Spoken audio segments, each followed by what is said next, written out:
What's up, guys? Baibu here. Doing a little bit of Black Ops 6 today. While I'm going to talk about some UFC and talk about the game as well. This gameplay that you see going on here is a little bit of the Jackal that I'm doing. If you don't know the Jackal yet, I pray to the Lord that you never do. The Jackal is the worst gun that I have done so far, and I have completed the rocket launchers. I'm just not a big fan. You're going to see me get absolutely shit on. I think I go 42 and 40 in one of these games. Like, I get absolutely shit on, but I needed something to play in the background. But yeah, fuck the Jackal. fuck Flak Jacket and Hardcore. I'll take that to my grave. I hope it dies. But yeah, so big UFC event going on this weekend, UFC 309. We got John Jones, Stipe Miocic, Charles Oliveira, Michael Chandler, Bo Nickel, and Paul Craig. Anyways, I'm going to start it from the top. John Jones versus Stipe Miocic. Or Miocic. Apologies. John Jones is a fucking pussy. I won't say it to his face. He's a duck. I believe John Jones versus Tom Aspinall would have been a much better fight going into this week. I mean, with the hype that Tom Aspinall has right now, I mean, he's been a dominant performer since he has entered the UFC, and he's the champion. He is not the interim champion. John Jones has been inactive for too long to be crowned that champion, and he's going to fight an old man. Stipe Miocic is an old man, and Stipe is a legend. I mean, an absolute legend. Do not get me wrong. But I believe that a John Jones versus a young generation would be the way to go. I mean, you've got the GOAT, and you've got Tom Aspinall, the up-and-comer who is on fire and is currently the interim heavyweight champion. And if I do recall, in previous years of the UFC, the interim champion fights the champion whenever the champion's back. So I don't know why he decided to duck on that. But it's okay. It's okay. I mean, when you're the GOAT of mixed martial arts, it's you can do what you want, I guess. In my humble opinion, I believe that John Jones is the mixed martial artist GOAT. But I think that George St. Pierre is the UFC GOAT, if that makes sense. I mean, you can't go beating your wife and doing PEDs and expect to, be the GOAT of the UFC. You understand me? I mean, yeah, George St. Pierre did lose a couple fights, but he came back and he revenged each of those fights that he lost. That's all I gotta say. As for Charles Oliveira and Michael Chandler, I mean, this is a fight that I am so excited for. I mean, the hype that Michael Chandler has right now with the whole Conor McGregor situation, it's awesome. I mean, we've seen so much hype from it. I mean, from the they'll do it or told to the Conor McGregor, get your candy ass out here. I mean, I am hyped for this fight. I mean, to be honest, I think it's a fucking... We're ending this baby in the first round. Michael Chandler's going to get gassed, trying to knock Charles Oliveira out, and Charles Oliveira's going to sleep in a sleeper hold, a little rear naked choke here. But the real what a fucking stutter. The real take that I have on this, Charles Oliveira's been active. I mean, he's coming off of a tough loss that could have went either way. Truly could have went either way. I mean, I was surprised by the outcome. And Michael Chandler's been active for, 2 or 3 years? His last win came from Tony Ferguson, I believe. After a quick search, yes. The last person that he fought was Tony Ferguson at UFC 274. We're at 309. It's such an inactive chain. I know that he's been waiting for Conor McGregor, but it's hard getting back into that octagon after you've not been in there for a while. I speak as if I've been in that situation, but... I mean, I like bringing up George St. Pierre again. He was inactive for years, came back and became the middleweight champion against Michael Bisping. I mean, there's all sorts of factors that can go into a fight like this. Jesus. Sorry, my dog is going absolutely insane back there. But yeah, Michael Chandler is in fantastic shape. I don't know if anybody has seen the pictures of him, but my God, I mean, that is a Greek god at 5'7", a whopping 5'7". Maybe I'll give him 5'6". He is in fantastic shape, but will he get gassed? I mean, every fight that Michael Chandler's in, he's going balls to the wall every second of the fight. So if he can last that long and dodge Charles Oliveira's takedown attempts, we might see a decision win for Michael Chandler, but It's tough. I think I'm gonna go with Charles Oliveira here. Don't put the money where my mouth is, please. Please do not take my advice and put money on this guy. Okay, I'm just saying that I think Charles Oliveira, after his loss, he's gonna get a little pissed off and come back and beat Michael Chandler. It's gonna be a historic fight. I'm so ready for it. Such a perfect undercard for John Jones and Stipe Miocic. Third fight I want to talk about: Bo Nickel, Paul Craig. Who the fuck is Paul Craig? I have no idea. I've watched UFC for years now, and I really cannot consciously remember a Paul Craig fight. That's my bad. So maybe I'm speaking a little biased here. But with the hype that Bo Nickel has right now and the amount of energy he brings to each fight, and he's proved that he can strike as well, I'm taking Bo Nickel here. I mean, in a recent interview, though, like I think yesterday or a couple days ago, it's currently November 13th. At the time I'm recording this, Paul Craig stated that his jiu-jitsu will be Bo's kryptonite, and that wrestling isn't everything in the UFC.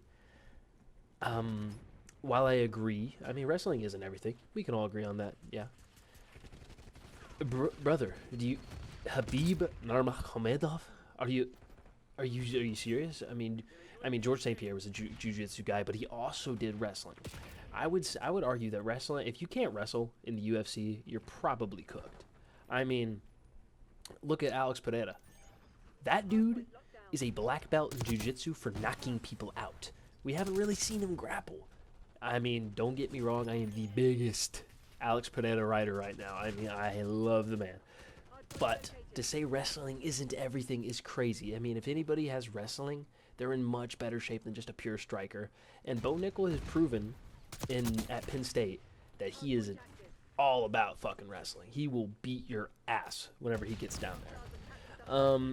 Paul Craig also claimed that his tool belt is much more credible. I believe he's 15-8 or 16-8 in the UFC. Sure, he's got the experience in the mixed martial arts, but truly, like, are you really that credible? You know, it's we're gonna see. It's gonna be I think it's gonna be an exciting fight. Bo Nickel always performs and does it well. I wish I had more information in my mind about this fight, but I just want to see a beatdown from Bo Nickel. I love when fighters come into the UFC with so much hype. I want to see them succeed so bad. I mean, so bad. Bo Nickel is going to take it to him and really put in the work. I mean, there's not much to say here. I'm really excited for all three of these fights. So if I'm going to have to go down from first to third, I'm going to say, give me John Jones as a favorite. Give me Charles Oliveira, slight favorite. I mean, I'm talking -5. I'm talking like it. I feel like it could go either way here, but I think Charles Oliveira gets away with the win. And give me Bo Nickel over Paul Craig. I mean, yeah, you can call me out. I picked all the favorites. I don't give a fuck. Look at the fucking rap sheet here. Look at the rap sheet on these fighters here. Bo Nickel, give it to me. I'm gonna open them up at -250. Who's got the odds? I do, right here. I actually don't know the odds. Don't quote me. But I'm very excited for this event. I mean, there's not much more that you can get hyped for. Just looked it up. Madison Square Garden. I didn't even know it was in him. Oh my gosh, this is going to be an amazing fight. I don't know if it's going to top what we saw with Alex Pereira and Khalil Roundtree, or God bless Max Holloway, but what happened with Max Holloway and Ilia Topuria. I mean, that was a fantastic card. And my God, was I heartbroken, but my God, was it an amazing card. I think UFC 309 is going to be a sleeper for the rest of the card. Everybody's excited for John Jones, but I think the rest of the card is actually going to be pretty stellar. As for the fights that I would like to see next, it's going to sound really generic. Really generic. I want Shavkat and Bilal. I know Bilal got hurt, but Usman is going to be a good challenge for Shavkat. I do believe that. In the meantime, I really want to see Bilal be challenged here. I mean, he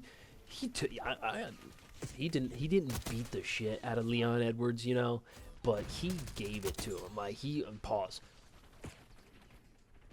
He put in the work and it absolutely, like, just took control of Leon throughout that entire fight, and the decision was evident. I mean, Leon fought back in the end of it, but I mean, what are you going to do?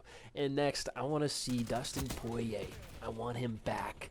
and I want Max Holloway or Justin Gaethje. I know Max Holloway just came off of a loss, but I want him to get his redemption and to defend, truly defend the bad motherfucker belt, or a Justin Gaethje. Maybe just to convince Dustin Poirier to stay longer. I know they've only fought, I believe, once, so why not get a rematch of what happened at UFC earlier this year of 2024? One of the most iconic knockouts and celebrations in history of Justin Gaethje. And I feel like a rematch would be stellar. I mean, amazing to see. And, of course, Max Holloway. Or we could throw Dan Hooker in there. I mean, honestly, Dustin Poirier, Dan Hooker, winner gets Max Holloway for BMF belt. Yeah, that's what I'm thinking. I mean, that sounds amazing.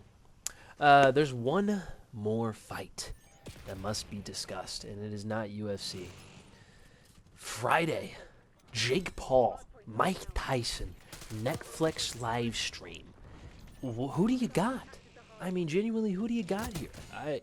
This is a fight I'm torn about, because it's like, you know, Mike Tyson won't just let somebody convince him to lose. You can say what you want about Jake Paul. Jake Paul's good on the bags. Some of his fights may have been rigged. But you're not going to convince Mike Tyson to take a fall, so I feel like this is going to be a legit fight here. I do believe that Mike Tyson's going to use the remainder of his lifespan in this fight. I mean, he's going to use all of his energy just to take on Jake Paul. Man, I'm sitting here looking at my script like, I really don't know who to pick. I truly do not know who to pick. I tell you what. Give me Jake Paul plus 250. He's gonna win the decision. This could be outrageous. My friends that have talked to me about their takes today, they might text me after this video gets released and try to kill me. But yeah, that's my take on that. I hope you guys enjoyed this little UFC talk. I just needed to get some of this out because I'm super excited for this weekend. Super excited. So I hope you guys enjoyed this video. If you guys want more UFC talk, please let me know. Shout out to the 14 subscribers. We're looking for 15, baby. We're looking for 15. Give it to me. Yeah. Anyways, fuck the jackal. Fix sniping. And let's go, Bo Nickel.